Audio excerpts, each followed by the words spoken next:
Hi guys, and welcome to my review of the TIGERISM Octave. This is a brand which operates basically out of Taobao, from what I've been able to ascertain, and there's now a few stores selling them on AliExpress as well. This particular one, I got it from Global Store. They are also the ones that initially had the Jazeer 41T, and this goes for about $125, give or take. Single DD, 10mm, using a graphene driver, and ultimately that to a certain extent dictates the sound that we are going to get, or that I got out of the Octave. But I'll get to that in a second. The box, very simple, nothing nothing too fancy. You open it up. Nice logo there, although it's a stick-on, so you can see that this box is probably used for other things.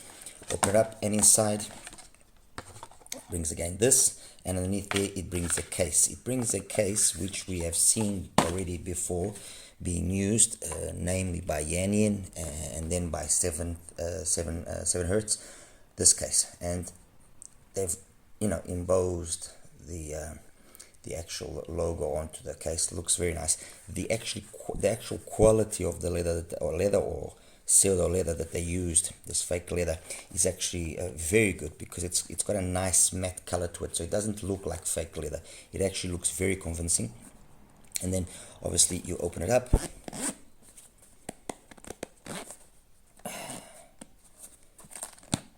Actually, it was already open. Okay, you open it up, and then it brings a little pouch for you to keep the IEMs nice and safe. It brings these tips, which are very much like the tips that you get also on some of the 7 Hertz models. The cable comes wound up over here with the IEM sitting over there. I'll show it to you now in a second. This actually got loose here. My mistake. I forced it, so my mistake. I just need to glue that down afterwards. Anyway, that's the case. So it's a nice looking case, not exactly user friendly in terms of you being able to carry it around, but rest assured your IEM will definitely be protected. As for the IEM itself, first things first, the cable is top notch quality. Really nice cable. I mean, it seems that Jazeer is now not alone in being able to provide cables with their IEMs which far and exceed what you would expect, and are superior to a lot of the cables that come in much more expensive IEMs. So the cable is a nice copper cable, really nice quality. I measured it out, and it measures perfectly. This, I was very surprised. And then the shells. The shells, they remind me of something. I still haven't been able to exactly figure out what other IEM kind of uses this shell like this. It kind of gives me the vibe of the 07, the LITZ 07M shell. Kind of gives me that vibe, obviously with a different faceplate, but it gives me that vibe of a shell. Interesting thing about the way that the shell is done is you can see there the rear vent, and then the front vent is actually on the nozzle. If you look carefully there on the nozzle, the front vent is over there, which and also by the design that you can see of the actual shell, you can see that the driver is right behind there, firing straight into the nozzle. There's no offset that sometimes is the more usual case. The one thing that I would say that you need to be paying attention to is obviously don't insert the tip too deep. These are actually one of the stock tips that it brings. They look like the KB Euro 7s and so on. Is don't insert the tip too deep, otherwise you will cover that hole and you will change the bass profile completely. But otherwise the shells have got a nice quality to them, really nicely built, solid. They got a good solid weight to them. They feel like a premium product. The design of the faceplate, this tiger kind of vibe going, it's actually engraved into the faceplate, so it's not a sticker or a print or something. It's actually engraved. So again, kudos to them. You can see that, whether we like the style or we don't like the style, that is to a certain extent irrelevant. They've made it a point to design the IEM in a very beautiful manner, and a very solid manner. It looks the part, and for the amount of money, for the $125, you cannot really complain. I've seen IEMs which are way more expensive that do not have this level of quality. Anyway, What do I have here in terms of the IM selection? Oh, first of all, let me just say that I did a lot of listening with, obviously, with my Venture Electronics, and also with this combo of the NX7, either with the M15 from Q Style, either with the M15 or with the Cayenne.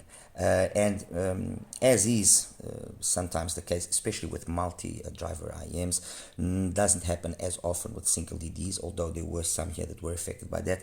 Whatever source you hook it up to does alter slightly the sound, and the TIGERISM was no exception. And I guess that is perhaps down to a number of parameters. One of them, obviously, the electrical parameters of the actual driver and how they interact with the output impedance of either amplifier, and then the fact that it also uses physically uses a graphene can perhaps have some influence on how it interacts with the sources. But anyway.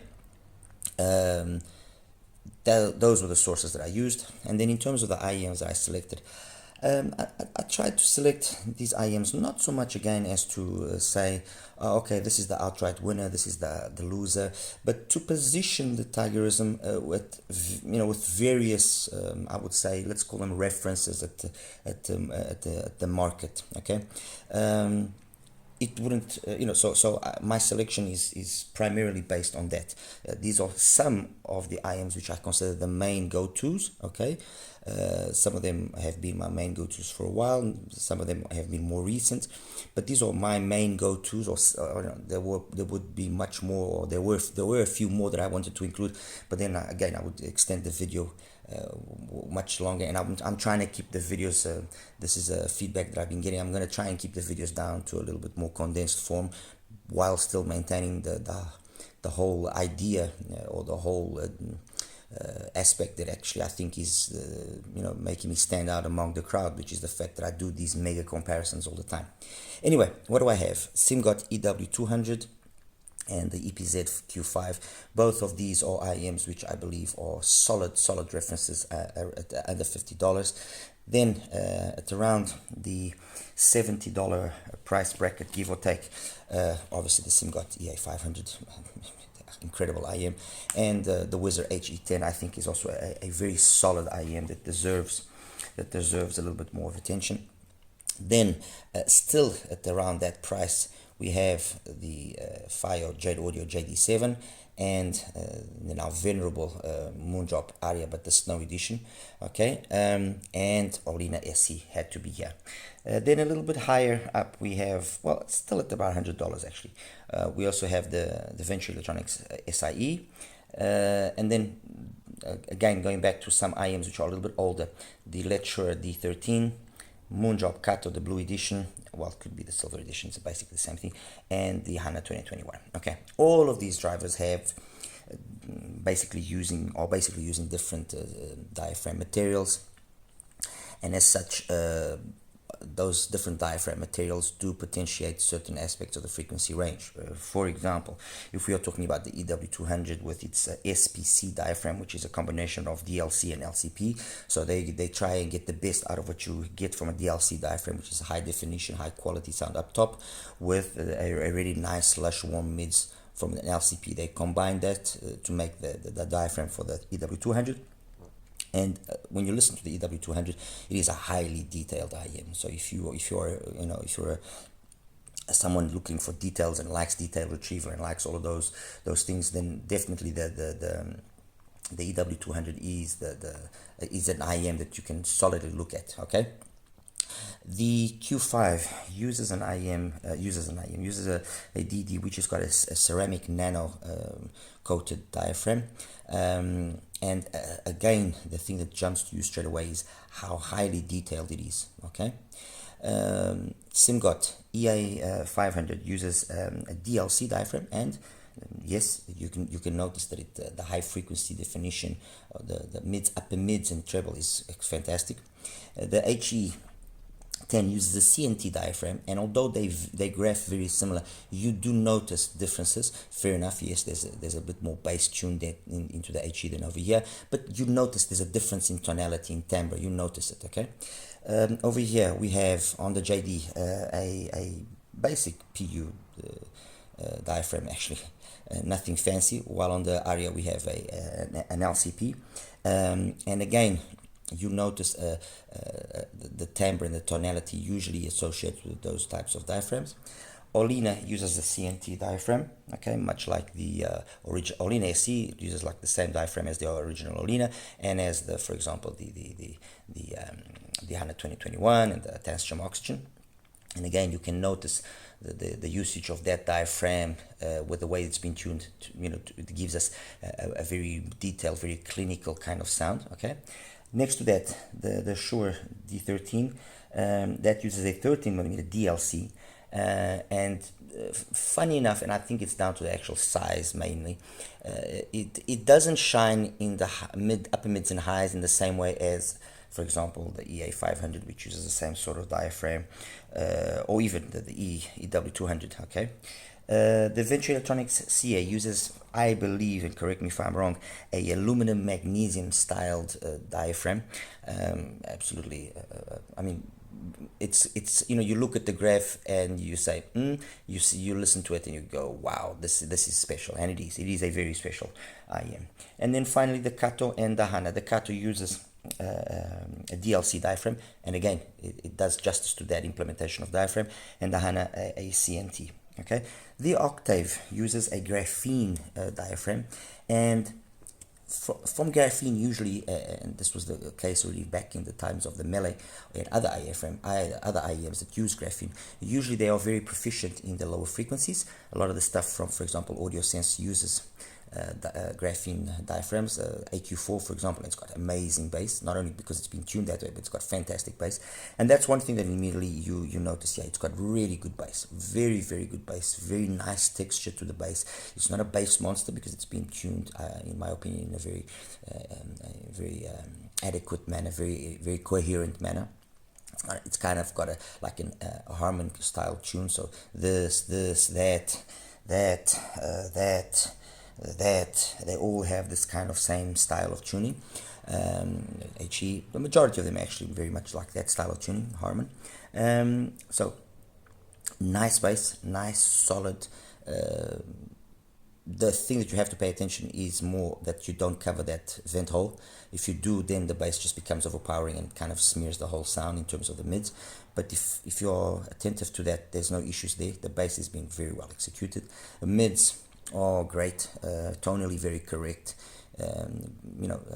Good tonality, good timbre, good male and female vocals, more male vocal proficient than female vocal, and that is down to the fact that then in the upper mids and treble, although it does graph half decently, you notice that the sound is a little bit more of a warmer old school sound, more kind of along the lines of the JD7. It's got a very, very similar vibe to the JD7. There's a very solid definition here between two groups of sounding IEMs. Okay, if we talk Q5, if we talk EW200, if we talk EA500, if we talk Olina, actually let me put it over here, if we talk Olina, if we talk Munjop, Kato, these definitely have a more detailed sound up top, with then various degrees of how the bass is executed, but it's mids, upper mids and treble especially, which have been the focus. Then you have ones which are more on the darker type of sound, which is the D13, the HANA, the JD, the TIGERISM, the Octane, and yeah, those four there. Okay, there's nothing wrong with the sound here, absolutely nothing wrong. It's just a sound which is not as detailed up top, especially when you compare it to some of them over here. When you compare this to EW200, Q5 or SimGot, it's blatantly different. Even Kato. I mean, all of these have got more detail than these ones over here, so it's kind of what you prefer. And then you have like the kind of in-between group, which is the HE10, the Aria, and the Venture Electronics SIE. And these here, depending on the song, they will be more towards this side or more towards that side. But these are kind of like the in-betweens. This is not the ideal way of putting it, but it's sometimes a little bit hard to actually differentiate things in a more black and white manner. So the Octane, what it does have, as I was saying, is a more Octane. Sorry, I keep on saying Octane. The Octave, sorry, it's got a more lush, more warmer sounding type of sound. Definitely not as detailed as the more detailed ones as over here, but very much capable of keeping up with the ones which have got also a more lusher, warm sound. As compared in more definite terms with some of those, I find it to be overall a better IEM than the LITZ. It's more harmonious in the way that it plays back. In terms of its technicalities as well, it's more harmonious. Not the biggest sound stage, like anyway the LITZ as well, but in terms of those technicalities, soundstage, imaging, and detail retrieval, they are, I guess, adequate for the price. Again, I repeat, this is not the IEM for those that are worried about technicalities. This is an IEM for those that want a more musical, more old school type of sound that's very organic sounding. And in that aspect, it's hit the mark on, it's hit the nail on the head. It's perfect. It's got a really nice timbre and tonality, in my opinion. That's where it just sounds very engaging, very you enjoy listening to it. Okay, and although, like I said earlier on, it's by no means a crazy bass monster. I mean, the D13 does have more bass, not only in terms of quantity but quality of bass, perhaps a little bit more, but quantity definitely more. Overall, it's a better IM than that as compared to the JD7. Very equal, honestly, very equal. I cannot. It would be unfair for me to say one is better than the other. Where then would you perhaps see the justification for the difference in price? I mean, one is $80, one is $125. Well, this does bring a more solid accessory package in terms of its cable. It's a better cable than the stock cable in Jade. This does fit nicer than the Jade. The Jade's got that style of fit that can be problematic for some people. So I guess there is enough here to be a solid choice if you have that extra money compared to the Hana. Well, guys that follow me know that I'm a big fan of Tensstrom. Some of their models have maybe not of late been the ideal, but overall I'm a very big fan of Oxygen, especially of Tensstrom, especially the Oxygen. And the Hana is basically a tamed Oxygen. It's in essence it's that. It's an almost identical driver, tuned in a way that's not as clean, not a big difference, but a little bit less clean, a little bit less detailed, but it's also got a little bit more bass. They've skewed that balance towards being more bass heavy, while on the Oxygen it's more balanced out, maybe perhaps a little bit mid skewed, let's put it in those terms. I mean, ultimately, yes, the Tensstrom does come out on top.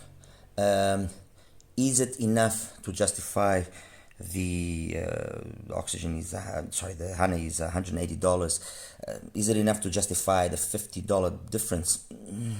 That's a hard one. Yes, the accessories package is solid, but in terms of cable, yeah, it's better. The fit here can sometimes be a bit of an issue because of the short nozzle. Over here, I honestly didn't find any issues with the fit, and I even had my wife try them, and she's got small ears, and actually they fitted beautifully. They actually fitted better than the Hana, and the Hana in terms of actually fitting inside of the whole, let's say, concha of the ear is better, but this one it fitted in a more solid manner. So again, it's the same situation as with Jade. If you have that, then that makes no point. But if you are looking for an IM and you are considering that, then maybe the TIGERISM should be also one that you could consider. Comparing then to the in-betweens here, well. Compared to the CA, my heart, honestly, my preference is the CA. Why? Because the CA has just that little extra more detail in the upper mids and treble that is lacking on the TIGERISM. I'm being as honest as I can possibly be. Does that mean that the TIGERISM doesn't have good things going for it. No, it does. It does have good things going for it, and in my opinion, it keeps up very nicely in terms of the bass and the mids with the CA. The CA only really outshines it in that department of the upper mids and treble by just having a smidge more detail. Technically, I mean, there's more detailed retrieval there, but the rest of the technicalities are not. It's a give and take. It will be very much song dependent. They basically cost almost the same amount. There's like $20 difference here. So I guess it will be down to your personal preference. Or what do you like? Do you like more the ad appearance, this appearance? You know, can you give it a go? Can you give it a try? The truth is that the TIGERISM, unfortunately, the Octave, unfortunately, is at a price point where there's a lot of competition, and you know it's an IM that doesn't truly have any standout features, that anything that you would say, oh wow, this, but it doesn't have anything bad going for it. You know, it's well executed, it's got a safe tuning, and it will basically come down to your preferences in terms of appearance, what actually you can get it for in your market. I'm sure that people maybe living in Asia will probably be able to get this even cheaper than I got it through, and you know, if you can get this for like $100 or even below, just a little bit below $100, then that makes it a no-brainer in the sense that yes, definitely, you know, it's solid. Although at $125 it's still not expensive. Compared to the HE10, again, very equal sounding, so it will be something that, you know, give or take. Compared to the Aria, the Octave is better. It's overall better, a better IEM. It's more engaging. Not that there's anything wrong with the Aria, but this is a better IEM overall. Compare them to the group of the more brighter sounding IEMs. Well, by saying that, I've already said everything. If you are inclined to a more detailed sound, then any one of these will surpass the performance of the Octave. Anyone, okay? Compared to the Olina, yes, there's more detail in the Olina. There's a better there's better technicalities here overall, but it doesn't have the same bass as the Octave has. Yes, you could mess around with it, and like many people did on the original Olina, but we're talking here now stock. The bass on here and the mids on here are every bit as good, if not even superior, majority of the times to the Olina. Where the Olina stands out then is upper mids, treble, and the overall technicalities. So you know, it's what you want. EA 500, I'm really not gonna say too much because the EA 500 is a better IEM. Although it's very technically inclined, it somehow manages to bring a lot of things. Or make there's a lot of things that just tick the right boxes, and I honestly think that the EA 500 and the CA are two IEMs in this whole group that really stand out. Honestly, they truly stand out. Kato, I mean, build quality is amazing. Everything is fantastic in terms of the physical aspects of it. Super detailed sound. Also got those exchangeable nozzles, although the difference there is not that much. It's down to sound preference, what you want, and does that then justify the price difference? Okay, and then that leaves us there with the Q5 and the EW 200, which, you know, at their price point, you know, we're talking like $70 or $80 difference. Is it even fair to compare? And I would say yes, it's fair to compare, because again, very much like the EA 500, they are shooting way above their price point, and they are capable of a sound which is very much or very far beyond what you would expect.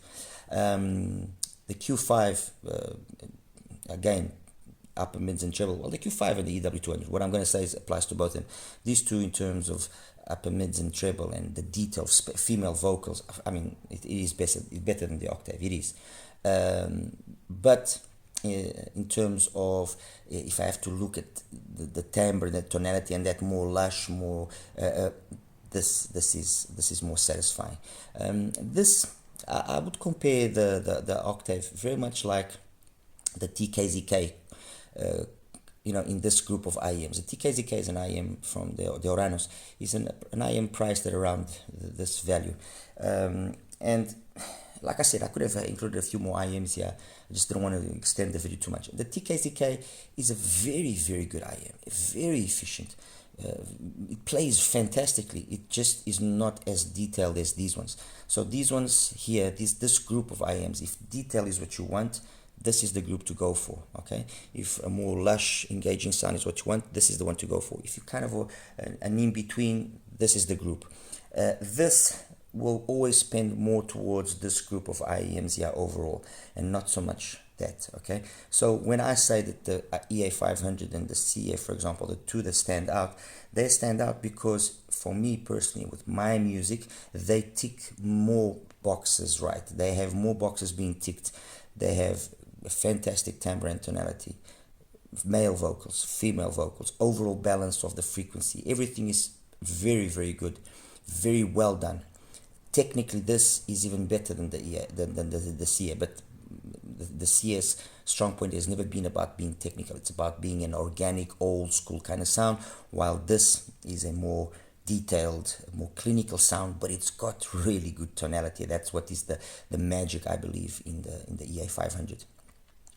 And this, it's got a more organic, more old school kind of sound, but it ultimately doesn't have the same level of technicalities that these two have, so it loses out in that aspect. Anyway, guys, this has been my take on the Octave. I'll just quickly now show you the graphs and we'll wrap it up. All right, take care. Hi guys, and welcome now to the graph section for the TIGERISM Octave. This is the TIGERISM Octave with its stock tip.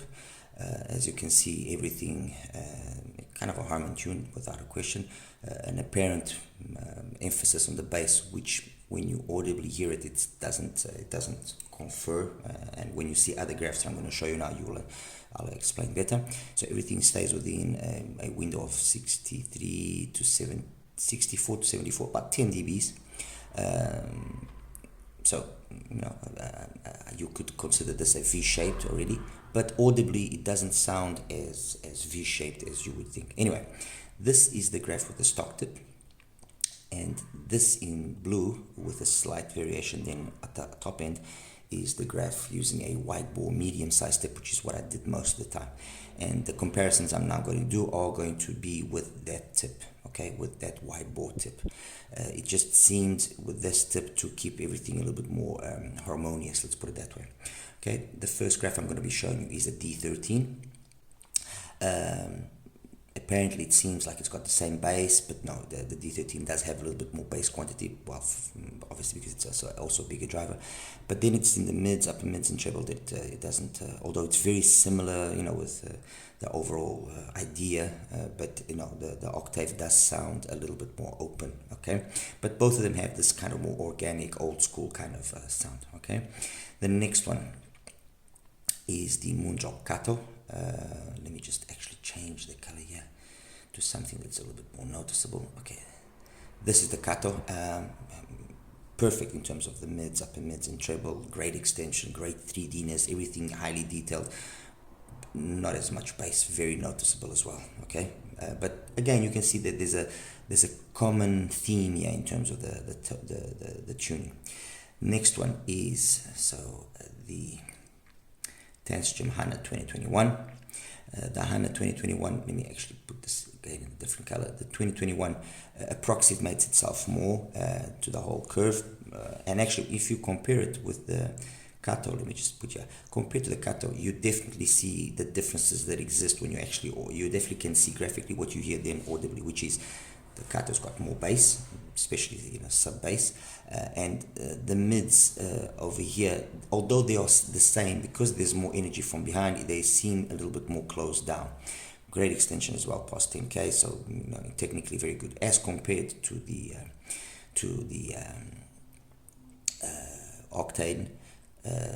Octave. My apologies again. Overall it's a better IEM. It does have the amount of bass that the graph shows, which is significantly higher than the bass of the Octave. Not only in terms of its quantity, but overall quality. It goes way deeper. It rumbles, and the mids and the extension and the technicalities are superior as well. All right. Next one is the SIMGOT EA500. and you know, graphically you would think, okay, there's not much difference. It doesn't seem to me, but no, there is audibly a difference, especially the amount of detail up top here. And surprisingly, the bass actually, I would say that the bass of these two is very similar in terms of the quantity, with the SIMGOT's bass being just maybe a little bit cleaner, more down to the testament of how much cleaner it is up top, okay? But the quantity of the bass, I would actually say the bass of the octave is actually in this type of quantity than what graphically it shows. All right. Next is the graph of the EW200. The EW200 again, graphs very similar. Once more, let me just make this a little bit more visible. My apologies, but way more detail up top, and even the bass again, although graphically it looks the same, and we know that the EW200 is no bass monster, I would say that this kind of sounds about right. All right, for both of them, they both actually sound the same in terms of the bass. The next one is the JD7, sorry. The JD7, graphically it seems like it's got the same bass, but audibly it does have a little bit more bass. It does have a bit more rumble. It's just maybe not as polished, although graphically it looks like it, maybe just not as polished as the Octave, although they trade very close. They are very similar sounding, to be truthful. Okay, and then finally the last two, the EPZ Q5. Let me again just change the color here. The Q5, when it comes to up top, the details, I mean, no question. And the bass, it's every bit as full, I would say, as the bass of the Octave. The thing here is really, it's the detail. Do you prefer details? Are you technically inclined, or do you want a more musical inclined IEM? And then finally, the Wizard. Once again, let me just change the color here to something which is more visible. And the Wizard, yes, definitely has got more bass rumble. The quantity is about the same. The mids the mids and the extension, everything, all of that is more than on the Octave. Although not huge differences, because this belongs to that in-between kind of group. They kind of trade blows. There's no definite right or wrong. I mean, when you compare the HE10 with the likes of, for example, the SIMGOT, the EA500, where is that? The SIMGOT EA500, here we go. Let me just take away the Octave.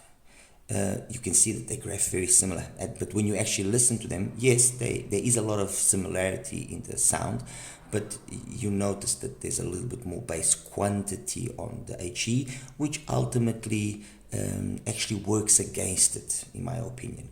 You know, now that I've listened to it with a little bit more time, and you know, it does confer a very nice, pleasant sounding, very pleasant sound, sorry, but it muffles up what could otherwise be a very nice execution. If this was just maybe a bass switch to just bring this down a little bit, I think that would have been the ideal.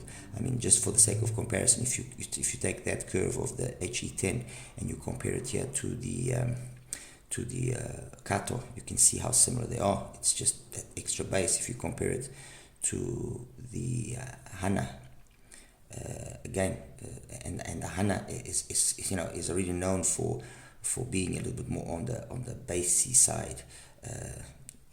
You know, and the HE is still a little bit extra. Yes, it does have a little bit more energy there, but they're very similar. I mean, they are really very similar. It's just then degrees of how clean they are ultimately. Okay. Anyway, guys, that's been my take here on the Octave. Ultimately, I think it's a solid IM, worthwhile. You know, an audition if you have the chance. And as I said before, it doesn't do anything wrong. It doesn't bring anything new. I mean, when I just put all of these graphs on, you can see exactly what I mean. They all graph very, very similar at various price points. There's no real ones that stand out here differently. The bass amount on the HE10 stands out a little bit. The bass leanness on the Moondrap and the apparent bass leanness on the EA500 as well. But the rest, from about 200 hertz up to about 8, they all are very similar. The only one that is a little bit standing out differently is the LITZ as well, by being the less energetic between the 2 and the 8K area. But they all are very similar, and obviously then the majority of them have got the nice extension past 10K. The ones that don't have as much is the D13, the Octave, and so on. But otherwise, looking first impression when you look at it, this is definitely all very much Harman tuned. Slight differences here and there, but they all are kind of the same. It's the driver quality, it's the source, it's your genre, your musical genre, your preferences ultimately will be the ones that will actually be the deciding factor on which one is perhaps better suited or less suited. All right. Anyway, guys, you take care. As always, like and subscribe and ask any questions you might feel the desire to. Thank you. Take care.